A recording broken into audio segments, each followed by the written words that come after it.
जो की फक्त लेडीज साठी आहे. जेंट्स आहात तर तुम्ही सुद्धा बघू शकता, पण तुमच्या ज्या जवळच्या लेडीज असतील त्यांना हा व्हिडिओ लगेच फॉरवर्ड करा पुढे. आणि येस, आजच्या व्हिडिओमध्ये आम्ही अशा काही गोष्टी शेअर करणार आहे, अशा काही छोट्या छोट्या टिप्स अँड ट्रिक्स शेअर करणार आहे की ज्याच्यामुळे त्या तुम्हाला हेल्प करतील स्मार्ट वुमन व्हायला.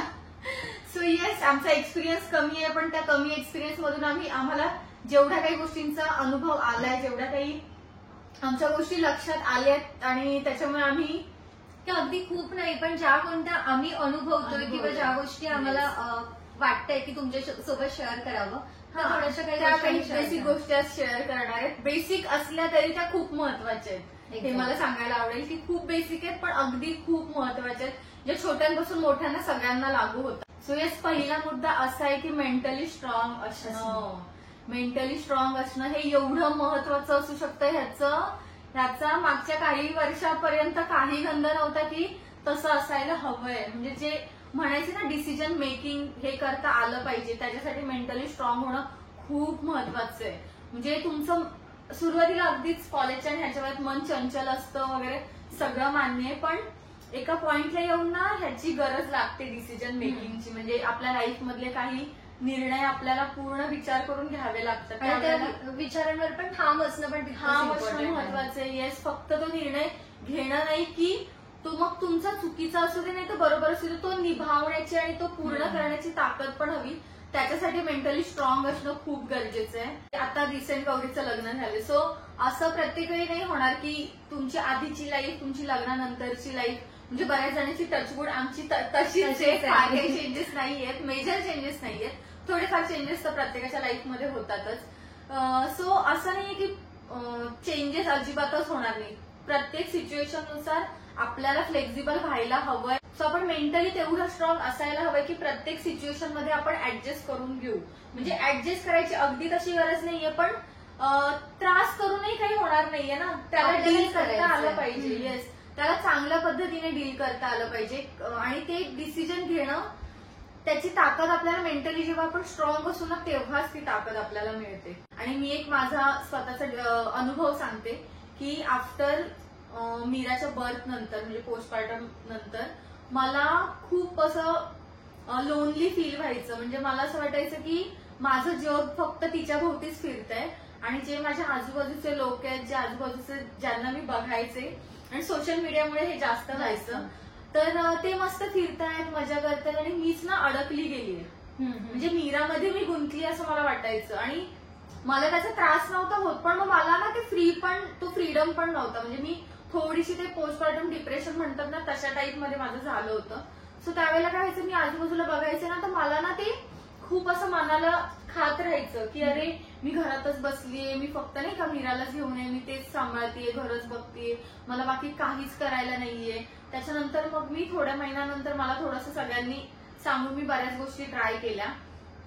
बऱ्याच गोष्टी मी ट्राय केल्या. अगदी मीरा अशी 6 महिन्यांची होती तेव्हापासून मी आतापर्यंत, म्हणजे मागच्या मे महिन्यापर्यंत मी स्ट्रगलच करत होते की मी स्वतःला बिझी करायला किंवा स्वतःला स्ट्रॉंग करायला मी काय करू शकत होते. सो मी ना प्रत्येक गोष्टींमध्ये स्वतःला ना आजमावून बघत होते की मी हे करू शकते का, ते करू शकते का, आणि असे मी खूप उपद्व्याप केले मागच्या 2 वर्षामध्ये. मला आता ना ते छान वाटतंय, म्हणजे की मी ते ऍटलिस्ट मी ट्राय तरी केलं. पण एका पॉइंटला ना माझ्या ज्याने काहीच नाही झालं. म्हणजे मला ते सांगायला आवडेल की मी तिथे स्टॉप केलं, मला स्वतःला पॉज दिला की आता बाई थांब, तुझ्या ज्याने काहीच होत नाहीये आणि नुसती पळापळ चालली. म्हणजे मला असं वाटतं की वेळेला वेळ द्यायला हवा. म्हणजे मी खूप घाई केली, म्हणजे एखाद्या गोष्टीचा निर्णय घ्यायची की मला काहीतरी करायचंय, पण मी त्याच्यात हे विसरले होते की मला, म्हणजे माझी गरज तिला जास्त आहे हे मी विसरले. मी फक्त बाहेरचं जग बघून किंवा आजूबाजूच्यांना बघून मी असं हे करत होती की अरे मी काहीच नाही करते, मी फक्त घरातच बसू नये, म्हणजे मी माझा स्वतःचा असा काही पर्सनल इन्कम नाहीये आणि मला खूप खर्च आहे आणि ते उगाच असं सगळं असं बर्डन आलं होतं सगळ्या बाजूने. त्याच्यामुळे मग मी असे उद्योग करत होते आणि त्याच्या नादात मीराकडे दुर्लक्ष तर मी बिलकुल नाही केलंय. पण त्याच्या नादात असं झालं की मी जो आनंदाने तिच्यासोबत जो घालवायचा वेळ असतो ना तो न देता मी असं बाकी गोष्टींकडे पळत राहिले. सो नाही, नंतर म्हटलं की नाही, आता एका पॉइंटला येऊन ना मी स्ट्रॉंगली म्हटलं की आता स्ट्रॉंगली डिसिजन घेणं खूप गरजेचं आहे. सो निमेश आणि मी बसून आम्ही अक्षरशः असं डिस्कस केलं की निमेशला म्हटलं माझ्याच्याने आता काहीच होत नाहीये.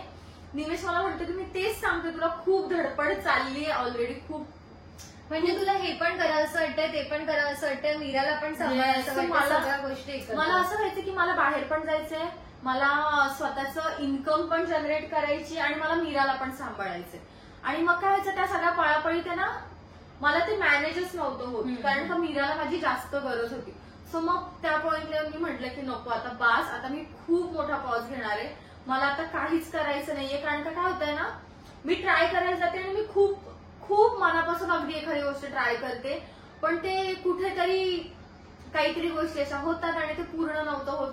त्याच्यामुळे मग मी आता खूप मोठा पॉज घेतलाय आणि मी पूर्ण वर्ष माझं युट्यूबसाठीच दिलंय. ऑलमोस्ट आता मला वर्ष होईल मे महिन्यात. सो छान चाललंय, हे पण अगदी काही फास्ट नाही चाललंय, पण मीराला सांभाळून घर सांभाळून सगळ्या गोष्टी म्हणजे समाधानी आहे, सगळं व्यवस्थित. हो हो हो अगदी. आणि येस, जेव्हा मी हा डिसिजन घेतला तेव्हा मी समाधानी झाले. म्हणजे मी असं होत होतं की मी नुसतीच पळतीये, मी नुसतीच ह्याच्या मागे लागते त्याच्या मागे लागते, माझी चिडचिड होते आणि समाधान तर बिलकुल मिळत नव्हतं कोणत्याच गोष्टींमध्ये. आणि सगळ्या गोष्टी माझ्या आवडीच्याच होत्या, असं नाही की me out of the box जाऊन काहीतरी करते की जे मला झेपणार नाहीये. जे माझ्या आवडीचं होतं, ज्यात मला इंटरेस्ट होता त्याच गोष्टी मी करत होते, पण समहाव त्या वर्कआउट अजिबात होत नव्हत्या. सो मला असं वाटतं की त्याच्यासाठी मेंटली स्ट्रॉंग असणं खूप गरजेचं आहे. म्हणजे जे मी नव्हते आणि मग मेंटली स्ट्रॉंग होऊन मी एका पॉइंटला तो निर्णय घेतला आणि छान होता तो निर्णय, एकदम परफेक्ट होता की मीराची. आणि अगदी एकदम परफेक्ट वेळेला मी तो निर्णय घेतला की मीराची स्कूलिंग पण त्या दरम्यान चालू झाली, माझं पण हे काम चालू झालं. आणि आता असं होईल ना की माझं आता काम पण चालू आहे आणि मीराची स्कूलिंग पण चालू आहे, आणि मीराची स्कूलिंग सोबत मला माझा वेळ पण मिळतोय. म्हणजे जो वेळ माझा पूर्ण मीरामध्ये जायचा तो आता मला माझा पर्सनल माझ्या हक्काचे ते 2-4 तास मिळतात. So I am so glad की मी तो निर्णय घेतला. सो हे झालं मेंटली स्ट्रॉंग असण्याबद्दलचं एक्झाम्पल, जे आपल्याला स्मार्ट बनवू शकतं. जसं मी स्वतः स्मार्ट झाले, त्याच्यामुळे मला असं वाटतं की मेंटली स्ट्रॉंग असणं हे स्मार्ट बनण्याचंच लक्षण आहे. ओके, सो मुद्दा असा आहे की स्मार्ट होण्यासाठी तुम्हाला तुमचं ड्रेस सेन्स चेंज करणं पण तितकंच इम्पॉर्टंट आहे. येस, म्हणजे स्मार्ट म्हणजे व्यवस्थित आपण तयार झाल्याने मला असं वाटतं की आपला कॉन्फिडन्स पण आपोआप बिल्ड होतो. आणि पहिलं इम्प्रेशन असंच असतं जेव्हा कोणी तुम्हाला भेटतं किंवा तुम्ही कोणत्याही ठिकाणी जाता, सो तुम्हाला जज तुमचे विचार आणि बोलण्याआधी तुमचं त्यांच्याशी कॉन्व्हर्सेशन व्हायच्या आधी तुम्हाला ते ड्रेसिंग सेन्स वरून जज करतात. मग त्याच्यासाठी असं नाही की तुम्हाला खूप ब्रँडेड कपडेच घातले पाहिजे किंवा मग एखादं छान असं कडक इस्त्रीचा शर्ट किंवा अगदी असा छान भरजरी साडी किंवा हे असं अशाची बिलकुल गरज नाही. छान सुंदर सुटसुटीत स्वच्छ कपडे घालणं महत्वाचं आहे. तुम्ही जसे आहात तसेच राहा, फक्त तुम्ही नीटनेटकं असणं तितकंच इम्पॉर्टंट आहे. आणि जर तुम्ही स्वतः कॉन्फिडंट नसाल ना तर तुम्ही कुठेही गेलं ना तरी पण खूप असं लो फील होतं. आम्ही असंच केलं, मी तसंच केलं, हे किती छान आहे. पण जर तुम्ही स्वतः खुश असाल ना, कोणतं तुम्ही जे काही वेअर केलं त्यात तुम्ही स्वतः कॉन्फिडंट असाल तर तुम्ही कोणत्या पण सिच्युएशनला टॅकल करू शकता. किंवा तुम्हाला अशी ती भीती नाही वाटणार, अरे हिने किती मस्त घातलंय किंवा असं काही ती विचार नाही येणार. म्हणजे कसं आहे की ओकेजन आणि सिच्युएशन नुसार कपडे घातले पाहिजे. म्हणजे काय ओकेजन आहे, म्हणजे अगदीच तुम्ही असं साध्या सुध्या कोणाच्या घरी बर्थडेला जाताय आणि तुम्ही भरजरी साडी किंवा एकदम असा छान महागाचा ड्रेस किंवा छान तयार होऊन जाताय आणि मग ते असं होतं की सेंटर ऑफ अट्रॅक्शन तुम्हीच आहे. म्हणजे ओव्हर ड्रेस पण व्हायची गरज नाहीये. आणि सिच्युएशन काय आहे, एखाद्या तुम्ही समजा कुठेतरी दुःखद घटना झाली आणि तिकडे तुम्ही अगदी मेकअप करून आणि असं चमचमीत कपडे घालून जाताय तर ते पण चुकीचं आहे. सो ओकेजन आणि सिच्युएशन ह्याच्यानुसार कपडे घालणं पण महत्वाचं आहे. पुढचा पॉइंट मला असा मांडावा वाटतो की कंप्लेंट बॉक्स होऊ नका.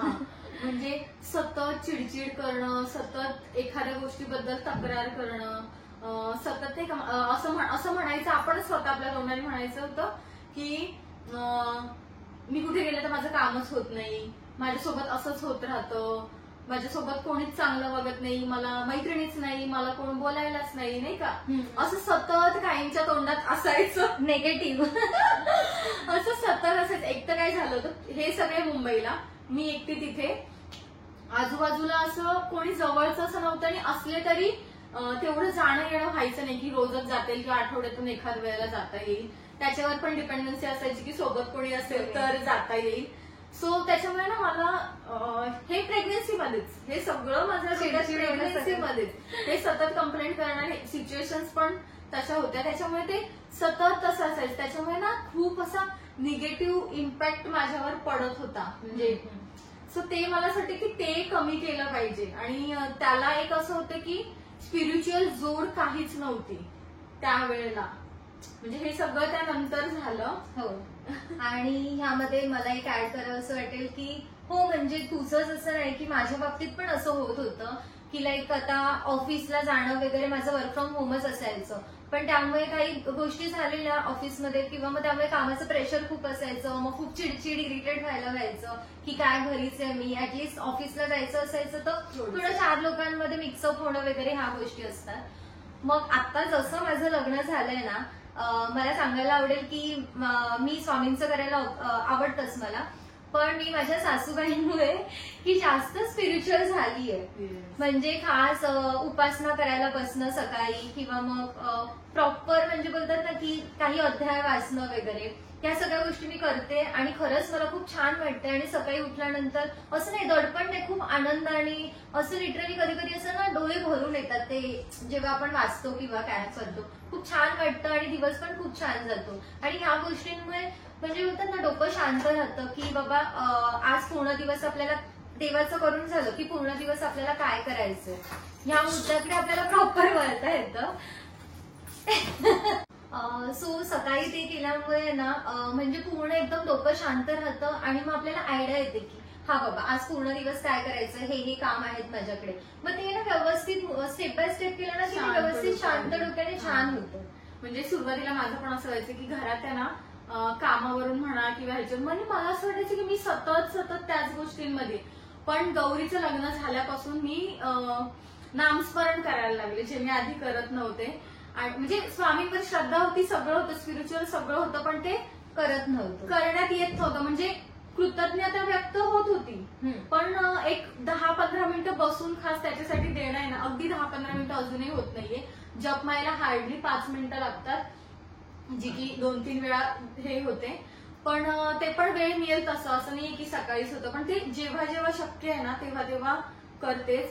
सो त्याच्यामुळे काय होतं, एक तर ना असं वाटतं की आपला वेळ चांगला जातोय, म्हणजे निदान मी त्या गोष्टीसाठी वेळ देतेय. त्याच्यानंतर काही गोष्टी ना मॅनेज करायला मला आता जमायला लागलं की मला मीराची स्कूल होती तेव्हा मला जिम करणं जमत होतं कारण ती स्कूलला जायची, पण तिला सुट्ट्या लागल्यानंतर मग माझा परत प्रॉब्लेम व्हायला लागला.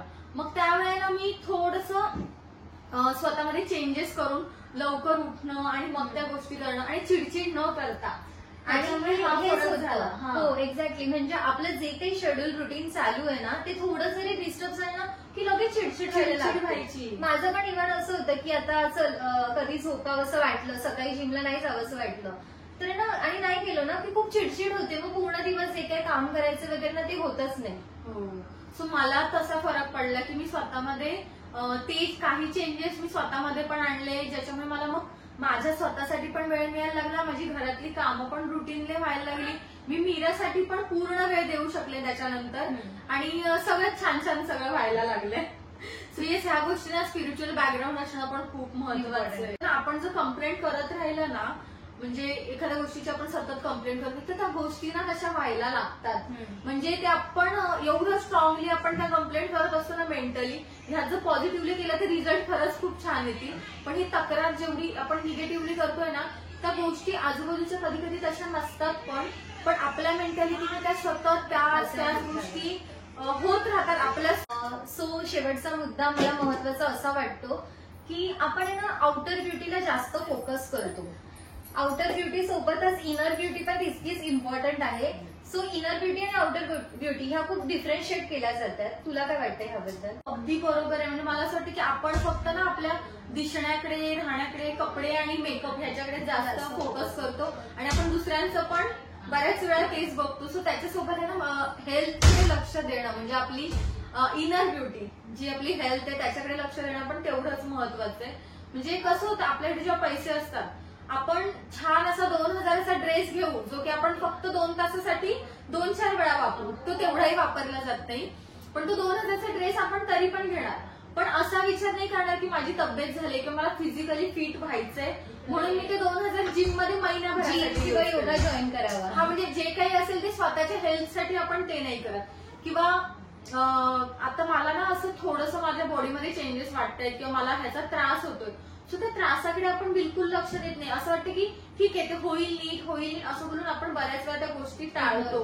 म्हणजे स्वतःच्या हेल्थकडे आपणच दुर्लक्ष करतो आणि मग बऱ्याच वेळा आपली अपेक्षा असते की समोरच्याने माझी काळजी घ्यावी. असं बऱ्याच वेळा होतं, पण ते आपणच आपल्याला महत्व देत नाही तर समोरचा कसं देणार आहे. किंवा तुझं काही दुःख आहे, तुझं त्याला महत्व देत नाही, तू दुसऱ्यांना सांगतच नाही की तुला तो त्रास होतोय, तर तो समोरच्याला अजिबात कळणार नाही. आणि समोरचं तुला डॉक्टरकडे नेण्याव्यतिरिक्त काहीच नाही करू शकत. तुझी काळजी घेणं तुलाच गरजेचं आहे. असं ठीक आहे, आजचा व्हिडिओ हा एवढाच होता. असेच काही मुद्दे आम्हाला वाटले की जे महत्वाचे आहेत, जे आम्ही स्वतः ट्राय केले आणि जे दुसऱ्यांसाठी पण आम्हाला महत्वाचे वाटतात, असे मुद्दे आम्ही शेअर केले. सो व्हिडिओ आवडला असेल तर लाईक करा आणि आणखी कोणत्या गोष्टीवर आम्ही चर्चा केलेली आवडेल ते सुद्धा आमच्यासोबत शेअर करा.